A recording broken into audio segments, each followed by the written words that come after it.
Boa noite a todos. Estamos nós reunidos na Sociedade de Estudos Espíritas Francisco de Assis para mais uma noite de estudos, para a realização da nossa palestra pública, que sempre ocorre nas terças-feiras às 19h40. Antes de iniciarmos e apresentarmos o nosso expositor, nós vamos pedir para a nossa irmã Denise Fernandes fazer a leitura do preparo e a prece de abertura.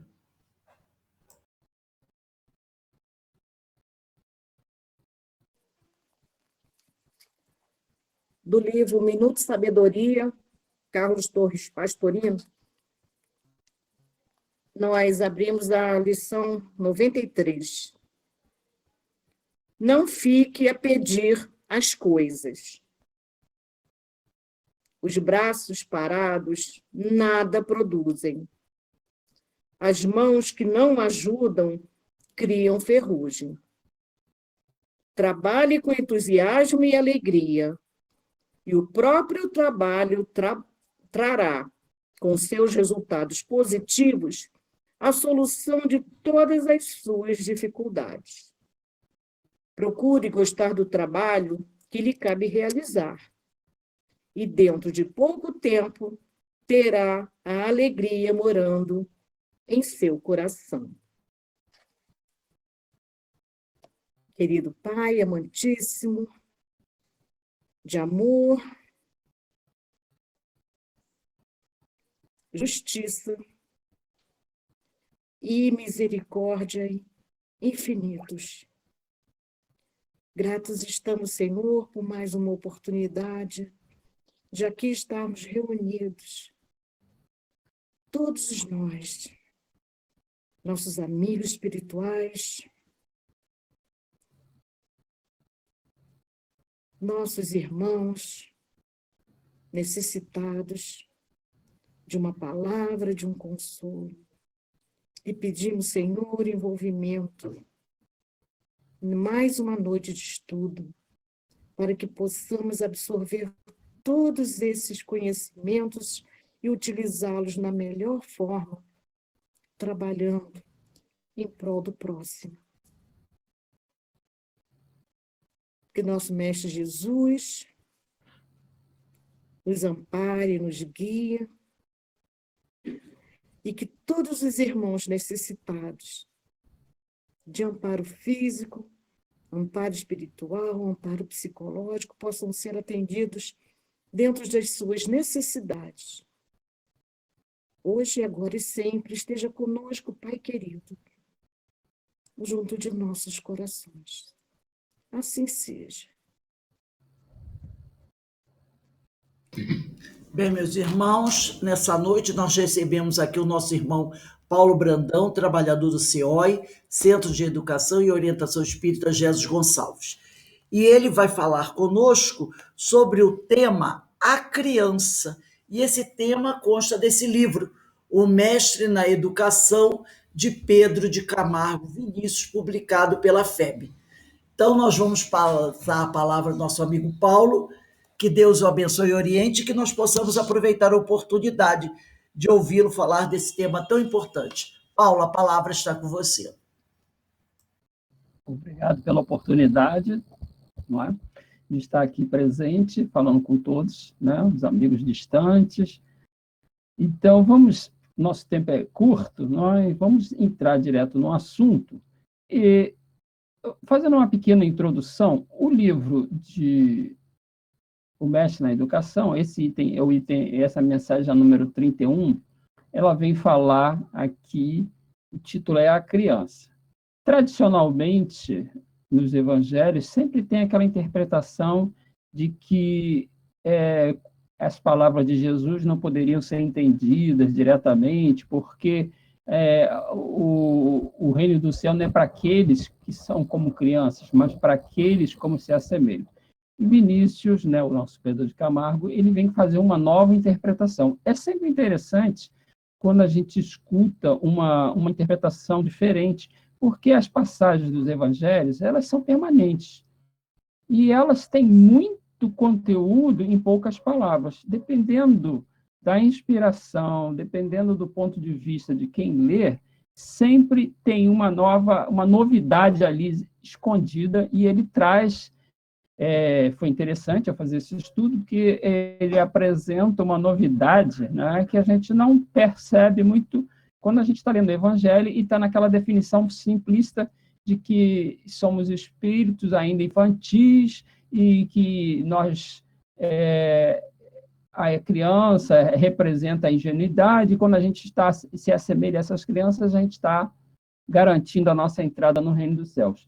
Então, vamos ver o que Vinícius fala. Eu vou compartilhar a tela aqui, porque, na verdade, é uma leitura dirigida, né? Porque eu querer comentar Vinícius e querer acrescentar alguma coisa além do que ele já falou é um pouquinho difícil. Eu vou passar aqui, eu vou compartilhar aqui a minha tela.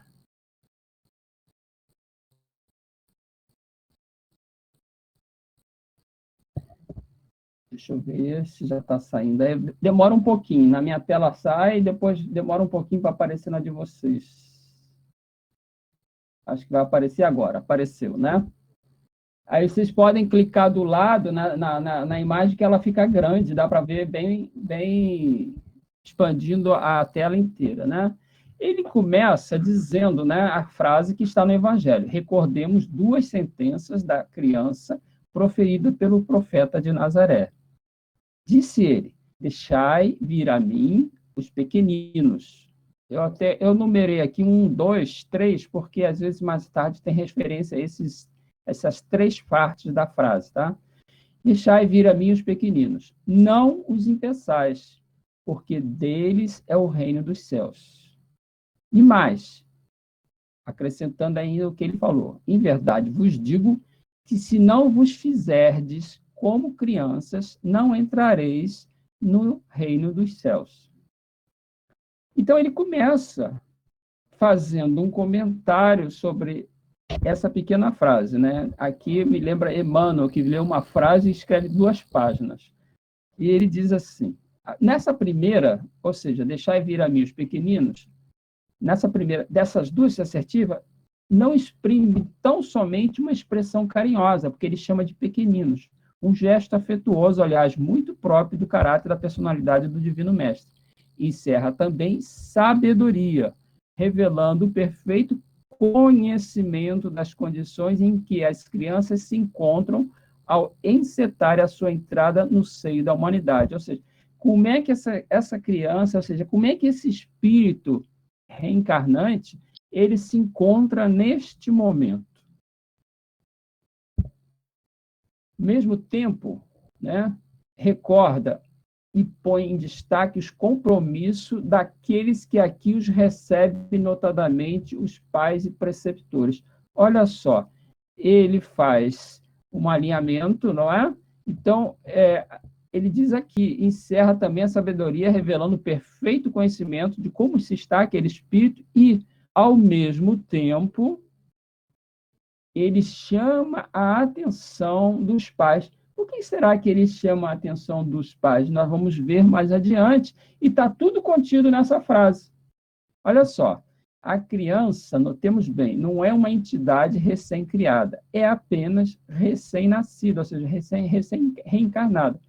Fenômeno este que se consuma em cada uma das vezes que o espírito imortal reveste a indumentária carnal, permanecendo no plano terreno por tempo incerto, que pode ser mais ou menos dilatado. Então, esse espírito reencarnante, a gente não sabe se ele, quantos anos da contagem terrena ele vai viver.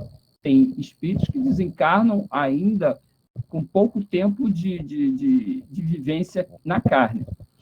Então, ele diz assim: quando, pois, Jesus diz, deixai vir a mim os pequeninos, a primeira parte, adverte-nos quanto à época propícia ao lançamento das bases educativas. E a gente lembra que, às vezes, uma fala meio...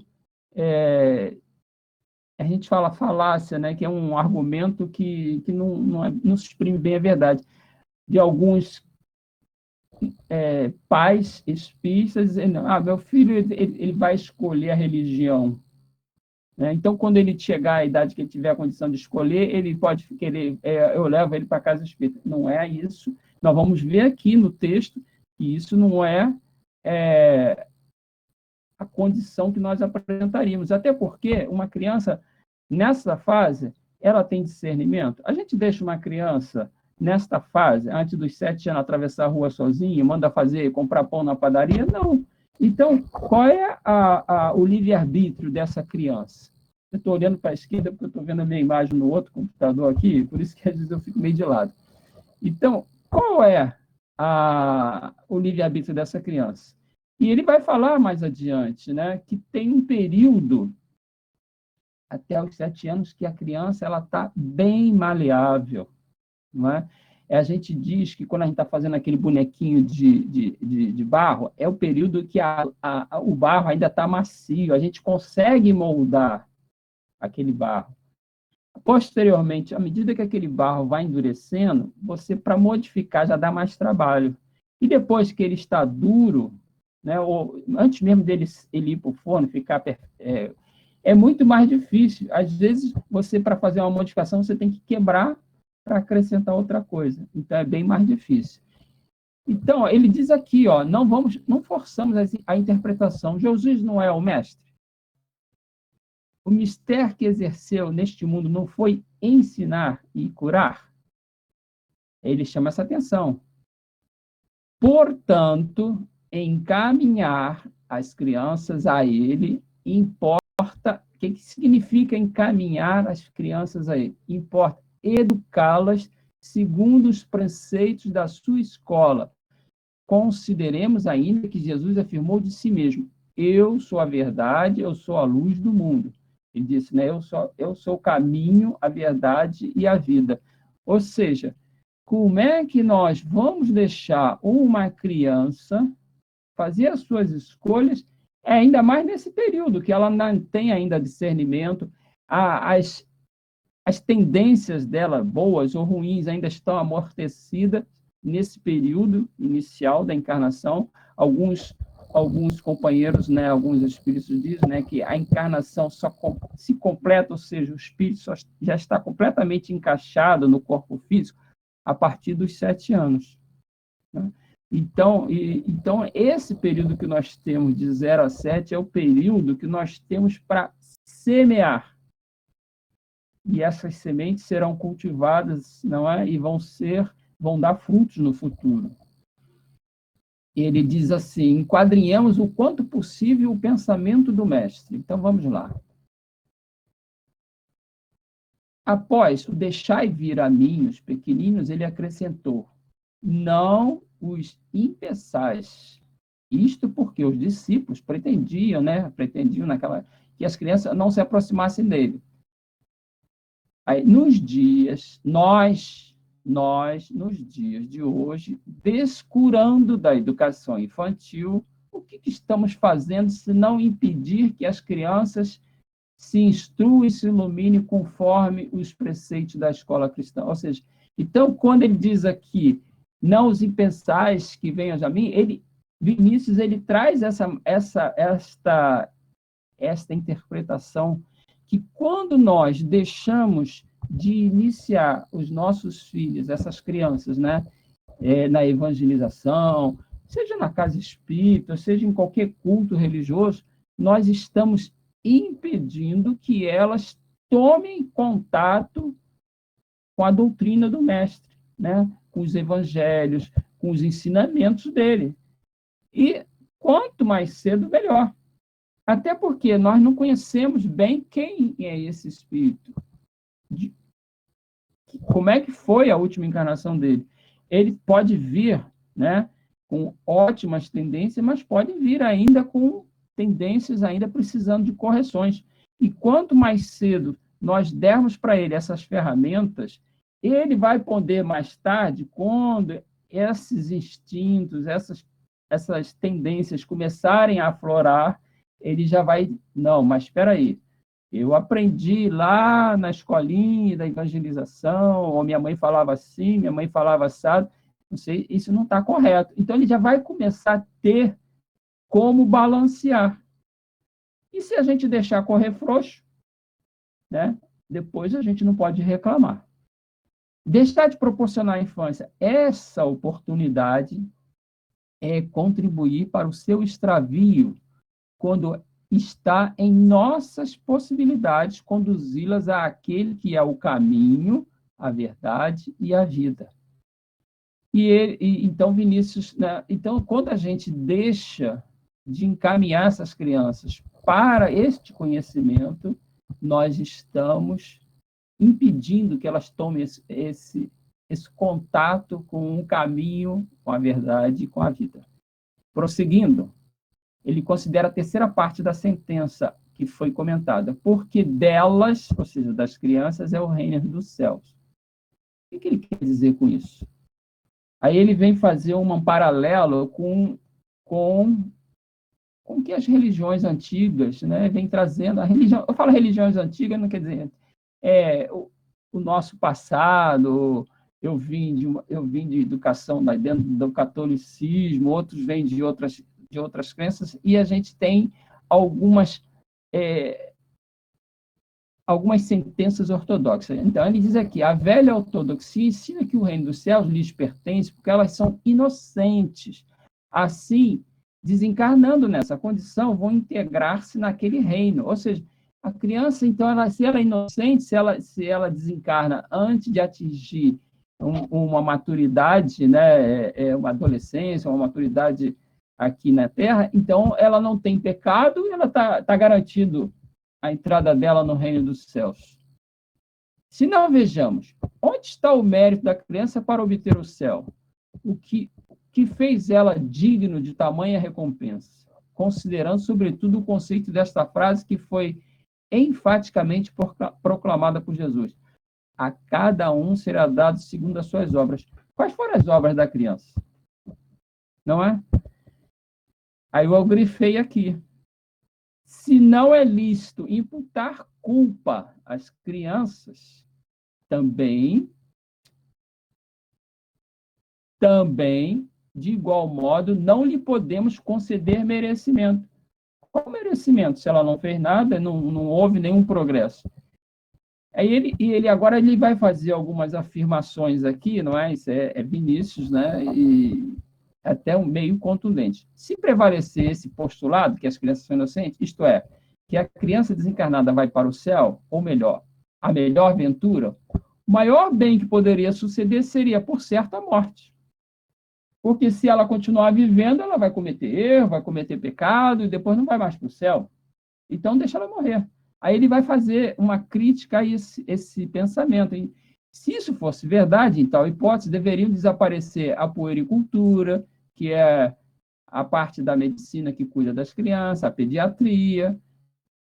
Tudo isso seria considerado ciências heréticas, porque vai de encontro à religião. E levantasse um monumento a Herodes, o tetrarca da Galiléia, porque, tendo decretado a degola de milhares de crianças nascidas em Belém e suas cercanias, enviou para o reino dos céus, não é? Grande falange de almas sem pecados. Então, se fosse verdade, Herodes seria um herói, porque ele conseguiu fazer entrar várias crianças no reino dos céus, quando a gente sabe que não é verdade. E ele acrescenta, tampouco faria fundamento o protesto da nossa imprensa, chamando a atenção das autoridades para o vultuoso número de crianças que sucumbem, né, vêm a óbito nessa sociedade. Antes fariam jus essas autoridades a louvores por estar encarreando essas levas sucessivas de inocentes para os tabernáculos eternos. Se isso fosse verdade, essas afirmativas aqui também seriam verdadeiras, não é? Semelhante erronia, né? Esse texto aqui eu procurei no dicionário, né? Mas não se encontra, né? Mas se a gente quer dizer, errar e essa mania, quer dizer, uma coisa sistêmica, né? Então, semelhante erro sistêmico procede do desconhecimento da verdade a respeito da criança e das leis que regem e regulam a marcha evolutiva dos seres conscientes e, por isso, responsáveis. Quer dizer, quando se estabeleceu esses princípios de que a criança inocente vai para o céu, vai para o reino eterno, não se conhecia o que hoje está bem explicado e bem divulgado, que é o que a doutrina espírita nos coloca. A criança não é um ser criado por Deus no momento em que ela nasce ou no momento que a mãe engravida. Negativa. A mãe biológica só proporciona o meio físico para ela reencarnar, ou possibilitando a geração de um corpo que, mesmo ela gerando aquele corpo, o espírito tem participação na formação daquele corpo. De onde vêm as patologias, né? Por quê?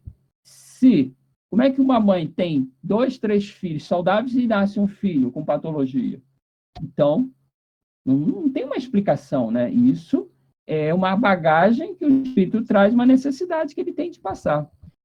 E Vinícius acrescenta, sendo a criança que nasce um espírito que se reencarna, a sua inocência, por que ela é dita que resulta da ignorância do mal no decurso dos primeiros anos de cada existência? Ou seja, neste momento, essa inocência, dessa ignorância, porque nós sabemos que nós, ao reencarnarmos, nós passamos por um processo em que teremos temporariamente o esquecimento das nossas atividades em vidas passadas, até porque como é que eu viria acertar, né, a minha caminhada com os futuros pais se eu tive um conflito com eles no passado? Vide, todos aí já conhecem a história da reencarnação de Sigismundo.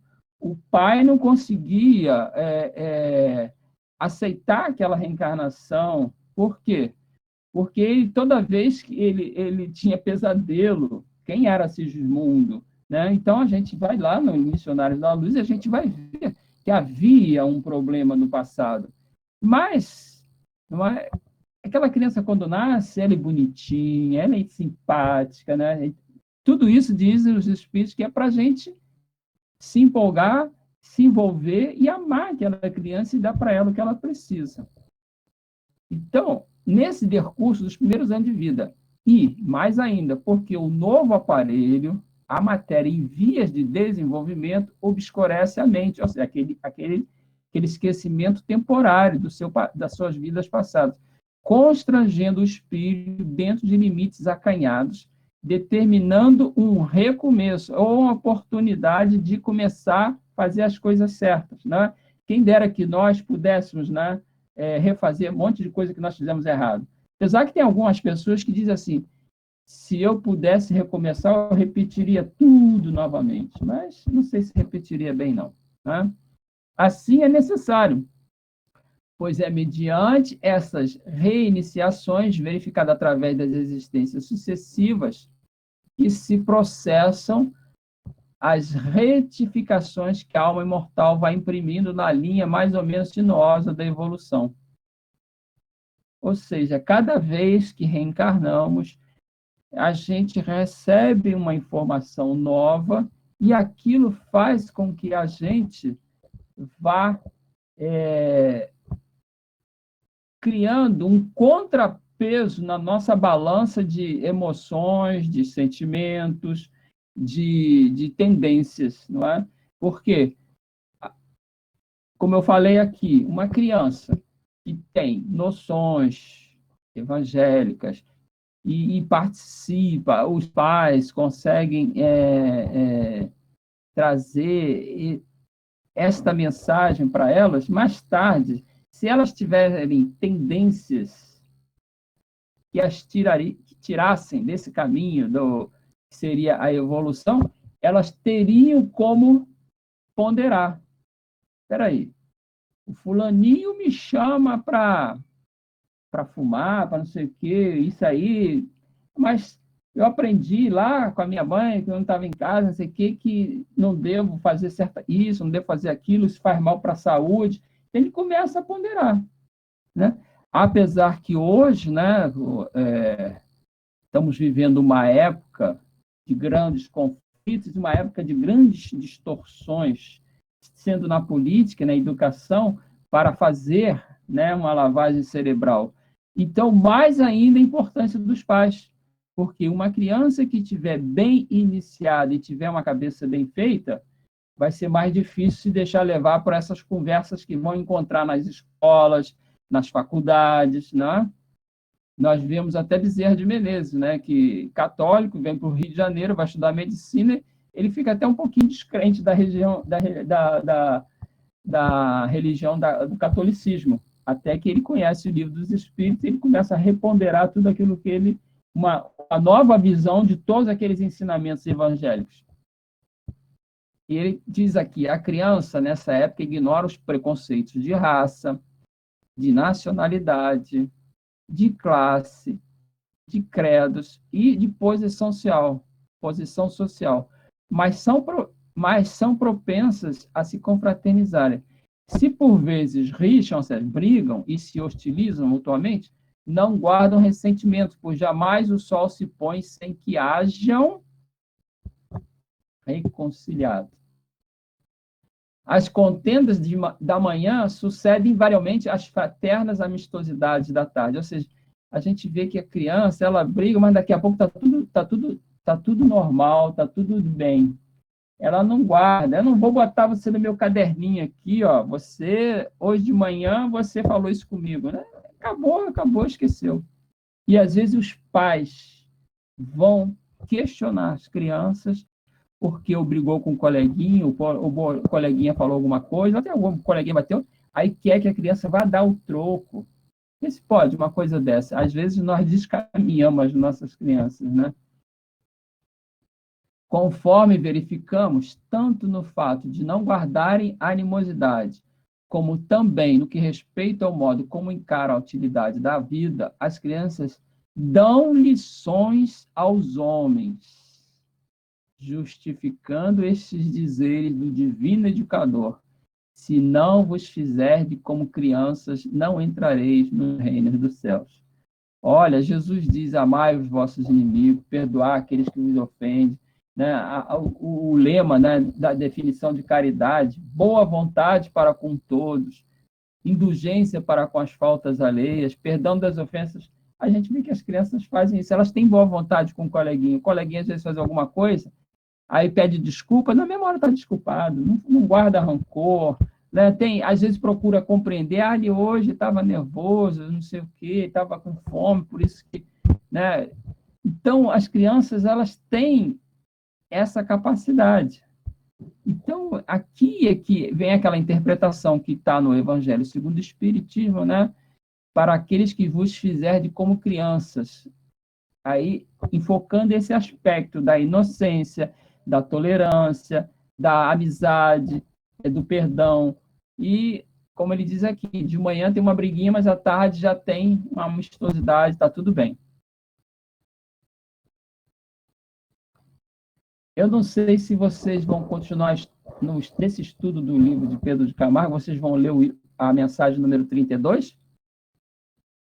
É a seguinte. Para mim não dá spoiler aqui. Tem um pedacinho aqui no final que eu dou uma adiantada. É continuativo o nosso estudo. Mas não tem problema, não. Porque olha só, aqui, né, ele fala disso, né, é imperioso que pensemos, portanto, no problema, olha só, como a nova existência importa, pois no retorno do aluno ao ciclo de aprendizado e ao centro de experiências renovadas, olha o que ele diz aqui: desprezar tais oportunidades, deixando de orientar, de esclarecer e conduzir as crianças, é crime de lesa humanidade cometido pelos responsáveis. Então, a gente vê qual é o nosso nível de responsabilidade nisso aqui. E ele diz aqui, considerando, então, os espíritas, né? Considerando que, dentre estes, nós, os espíritas, assumimos a parte mais acentuada dentro do critério desta luminosa sentença do Cristo de Deus, a quem muito foi dado, muito será exigido. Então, qual é a mensagem? E você sabe da responsabilidade que lhe compete, ao receber esses espíritos que reencarnam no seu lar. Mesmo que sejam espíritos que não sejam consanguíneos, mas que sejam adotados, não é? A nossa responsabilidade é a mesma, porque se de alguma maneira aquele espírito foi conduzido ao nosso lar, ou por um nascimento natural, ou por um processo de adoção, de aproximação, nós nos tornamos responsáveis, né? Aí, plagiando aqui Saint-Exupéry, o Pequeno Príncipe, tu te tornas responsável por aquilo que cativas, né? Então, é a raposa dizendo lá para o Pequeno Príncipe, porque ele cativou a raposa, e ela fala isso. E, realmente, nós temos essa responsabilidade em conduzir essas crianças pelas mãos até o momento em que elas possam caminhar com as próprias pernas e tomarem as suas resoluções. Né? Eu fiz aqui um pequeno extrato aqui de algumas sentenças que estão nessa mensagem número 32, que é a criança asilada, mas parece que vocês vão estudar, né? Próxima terça-feira vocês vão estudar esse texto? Não? Olha só. Só daqui a um mês. Tá, então até lá já esqueceram. Que bom. A infância é a época em que o ser reclama maiores desvelos e cuidados. Trata-se de lançar as bases de uma edificação cuja solidez, como só ia acontecer a toda espécie de construção, depende dos alicerces. E alicerces são esses, não é? É essa base sólida que é o Evangelho, esses conceitos que, quanto mais cedo forem colocados, maior possibilidade de eles se tornarem sólidos, de permanecerem. Não é? Quantos de nós chegamos à doutrina espírita, né, depois dos 40 e dizer assim, se eu conhecesse isso lá nos 20, lá nos 30, né, teria feito um caminho um pouco diferente. Né? Tudo isso. Então, para nós, pais espíritas, avós, né, porque dizem que os avós, eles são aqueles que... isso é gíria popular, tá? Não estou dizendo isso, não. Que os avós desencaminham os netos, né? Os pais apertam o parafuso e os avós vão lá, dão uma afrouxada, né?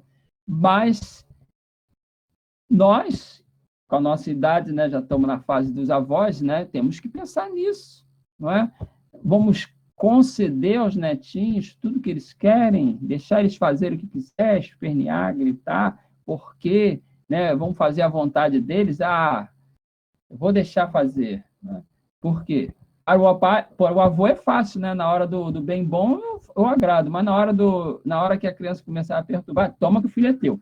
Né? Aí vamos fazer isso. Né? Mas a gente devemos ter essa consciência que neto e filho, né, devem ter a mesma educação e o mesmo princípios, que vão crescer, vão se tornar adultos. E o que nós queremos para esses adultos? Né? Ainda nesse texto, né, do livro que vocês vão estudar de mais tarde, ao nosso ver, salvo o melhor juízo, somente no seio da família, no lar bem organizado, encontramos o meio propício, o terreno adequado para lançarmos o embasamento capaz de suportar a edificação dos caracteres que constituirão as individualidades mais ou menos acabadas. Quer dizer, dependendo do caráter daquele espírito, isso vai ter uma relevância maior ou uma relevância menor. Aí ele acrescenta, para a fome, o alimento. Para a sede, a água. Para a criança, o regaço materno. O lar doméstico. Só aí se depara o clima propício à sua delicadeza, ao seu estado e condições especialíssimas. Ele diz que a criança está numa condição especialíssima. Por quê? Está mesmo. porque aquele espírito ele ainda está contido pela matéria, ele ainda não despertou, ele ainda está o que os espíritos chamam de estado de perturbação. Nós passamos por esses estados quando vamos reencarnar. Vocês acabaram de estudar aí o processo reencarnatório, a redução perispiritual. Aí vem o espírito, é como se ele apagasse, ele tomasse uma anestesia geral, e nesse processo ele é reduzido quase que a um ovo, né? A gente chama de espírito ovoide, e ali ele é ligado àquele gameta, aquele óvulo que foi fecundado, e a mente do espírito, o perispírito, que é o modelo organizador biológico, começa a influenciar nas mitoses, nas divisões das células, e vai plasmando naquele corpo que está sendo formado as suas necessidades, né? Se tiver uma necessidade de uma doença patológica, vai ser ali que vai surgir o código para que aquilo se desenvolva no futuro. Na 4, a melhoria da humanidade está na razão direta da nova orientação que as mães de hoje possam dar a seus filhos. E toda mulher é sempre mãe, seja qual for a sua idade e o seu estado civil. Ou seja, aqui eu incluo as avós também. É da mulher que nascem as auroras de novos dias de esperança e de fé. Trabalhemos pela criança, melhorando as condições nos lares existentes e constituindo outros sob aspectos mais excelentes, que sejam verdadeiras retortas onde se destilem as gotas do amor, desse amor que opera prodígios e realiza milagres. Então, ele mostra que esse acolhimento, esse envolvimento dessa criança e trazendo para ela o amor, né, isso vai produzir milagres. Interessante aqui, que eu estava vendo no outro dia, aqui, até passou na televisão, não sei se foi de Valda, a gente está sempre vendo alguma coisa agora nessa pandemia, falando de espíritos que nascem, não é, com incapacidade mental, com deficiência cerebral, e foi feita uma pergunta se eles eram lúcidos. E foi dita a resposta: muito lúcidos, sabe? Percebe tudo que está à sua volta. Eles estão como se estivessem numa camisa de força, eles não conseguem colocar para fora os seus pensamentos, os seus sentimentos, até porque já se vieram nessas condições, estão realmente passando por essas dificuldades, esse sofrimento, para cercear algumas tendências talvez gravíssimas, né? E o que nós fazemos? Estamos orientando, estamos tendo paciência, estamos agindo com amor, ou às vezes agindo com ignorância, né? Estamos agravando o estado daquele espírito. Então, isso aqui, né, onde se destinem as gotas do amor, desse amor que opera prodígios e realiza milagres. Isso é o lar, né? E o primeiro educador, normalmente, é a mãe. Apesar que hoje, nos dias de hoje, estando a mulher trabalhando, tendo necessidade, às vezes acontece também do pai, né? O pai tem essa responsabilidade de participar dessa educação. E, em alguns lares, o pai fica mais tempo com a criança, né, durante o dia, porque a mãe tem que trabalhar, e também compete, né? Quando fala pais aqui, significa tanto o marido como a esposa, né? E para finalizar aqui, né, que ele traz assim: as gerações futuras não serão diferentes da presente, com todos os seus defeitos e prejuízos de ordem moral, se não tratarmos da educação da infância e da juventude, dessa juventude que será a sociedade amanhã. Ou seja, o que nós temos hoje, se nós queremos alguma coisa melhor para essa juventude, para essas crianças, nós temos aqui, que ele diz aqui, tratar da educação da infância e da juventude, né? Para que esses defeitos e esses prejuízos de ordem moral não se posterguem. E considerando, né, período que nós nos encontramos, que é um período de transição, exige de nós muito mais atenção, porque é como os companheiros nos dizem, muitos espíritos estão tendo oportunidade de reencarnar aqui, talvez a última. Serão espíritos difíceis? Pode ser. Mas também sabemos que tem alguns espíritos que estão vindo para ajudar, né? Mas vamos pensar em todos de uma forma no futuro. Nós queremos o bem para nós mesmos, procurando nos instruir, nos orientarmos nesta doutrina, para que nos tornemos pessoas melhores e saiamos desta encarnação melhores que como aqui chegamos. E o que queremos para os nossos descendentes, para as crianças que são colocadas sobre a nossa custódia? Não é? É muito equivocado o pensamento de deixar que a criança pode fazer o que ela bem entende. Às vezes a gente vê a gente assistiu um programa que tinha Nani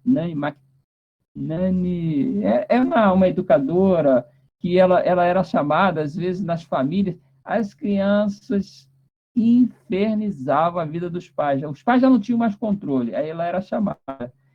Aí ela fazia um levantamento, viu o que os pais estavam errando, ela filmava os pais, viu o que eles estavam fazendo e fazia um programa, não é?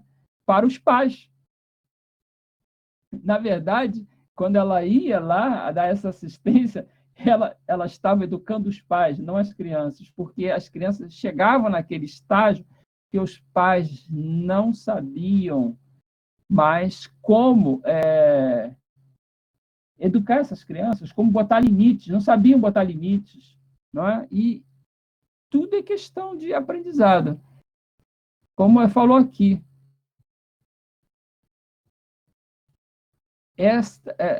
trabalhemos pela criança, melhorando as condições nos lares existentes e constituindo outros mais excelentes. Então, isso é válido para os nossos filhos diretos, para os nossos netos, né? E até mesmo, às vezes, quando a gente recebe uma visita de uma pessoa, de uma família, a gente sente alguma dificuldade daqueles pais com aquelas crianças, interferir diretamente não, porque eu não vejo essa possibilidade. Mas, se houver uma oportunidade, quando a criança interage, a criança sempre interage com a gente pode. Fulano, por que você está fazendo isso? Por que você está gritando? Não é? Se a gente falar com sentimento, né, na reunião mediúnica, a gente aprende, né, ser dócil, compreensivo, tolerante para com o espírito desencarnado. E aquele espírito encarnadinho ali que está ali junto da gente? Por que não podemos agir da mesma maneira? E é por aí que vamos conseguir realizar essa tarefa. É o que Vinícius nos traz, mostrando a responsabilidade dos pais, não é? Ao encaminhar essas crianças. É uma visão que eu ainda não tinha tido de pensar, não é? Quando essa passagem deixar e vir a minhas criancinhas, que nós estaríamos agindo igual os discípulos deles, impedindo que as crianças se aproximassem de Jesus. É o que eu teria para colocar, não é? E desejando a todos uma boa noite, que a bênção do Mestre Jesus esteja sempre conosco, e que esses ensinamentos, eles possam realmente... O pessoal diz que a gente estuda e que só retém 20% do que a gente estuda, do que a gente lê. Eu não quero ficar só com 20%, não, eu quero 100%. Então, que os bons espíritos, mensageiros da luz, nos auxiliem nessa caminhada, nos fazendo, ajudando a reter e nos fazendo lembrar, né? Amanhã ou depois do que eu estudei, né? Quando eu tiver alguém, não é, na nossa frente, né, dando bastante trabalho. Muita paz a todos. E bastante agasalho para o pessoal que mora aí em cima. Nós agradecemos ao nosso amigo Paulo pelas suas palavras, pelas suas orientações. Realmente nós temos que estar sempre atento à educação da criança, né? Perceber que a criança é um espírito, É um espírito que chega para recomeçar uma caminhada, buscando crescer, buscando aprender, e os pais têm que estar muito atentos a tudo isso, para que no futuro a gente possa dizer que nós fizemos o que era certo fazer e ajudamos esse espírito a crescer, né? Que esse é o grande objetivo. Então, mais uma vez, muito obrigado pela sua disponibilidade em aceitar o nosso convite de estar aqui. É sempre bom ouvir você falar. Então, eu vou encerrar agora fazendo a nossa prece. Pai amado, Pai de infinita misericórdia e justiça, mais uma vez, Senhor, te agradecemos a oportunidade de refletirmos sobre esse tema tão importante, Senhor, que é o tema da criança, aquele espírito que chega para iniciar uma nova reencarnação, e ele necessita de pais que estejam realmente comprometidos com esse processo de educação para ajudá-lo na sua caminhada, para ajudá-lo a conseguir superar suas dificuldades, a vencer os obstáculos e cumprir com os objetivos, com aquela tarefa que ele tem a realizar, visando seu crescimento pessoal, aprendendo a amar a Deus sobre todas as coisas e ao próximo como a ti mesmo, aprendendo como ajudar na construção desse planeta de regeneração que está aí à porta. E todos nós somos responsáveis. Então, que nós possamos auxiliar esses espíritos que estão chegando. São crianças, mas são espíritos que já estão nessa caminhada há muito tempo e necessitando de uma boa orientação, mas, acima de tudo, também de firmeza. Então, Pai, te agradecemos muito, porque é sempre bom falar, conversar sobre esses temas tão importantes para todos nós.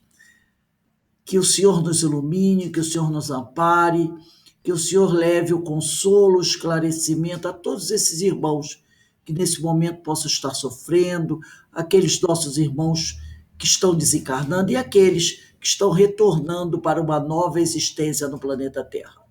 Sê conosco, Pai, e mais uma vez te agradecemos por tudo de bom que todos nós temos recebido, agradecemos amigos espirituais que estão sempre procurando nos auxiliar, e ao Mestre Jesus, esse Mestre querido, que nos apresentou esse Evangelho, que tem sido para todos nós o grande roteiro para que nós possamos finalmente alcançar a paz, a felicidade que tanto nós almejamos. Sê conosco, Pai amado, hoje, agora e sempre, graças a Deus. Meus amigos, muito obrigado. Paulo, um abraço aí na Sandra, na Juju. E, um beijo no coração de todos. Fiquem em paz, que o Senhor nos abençoe. Vocês.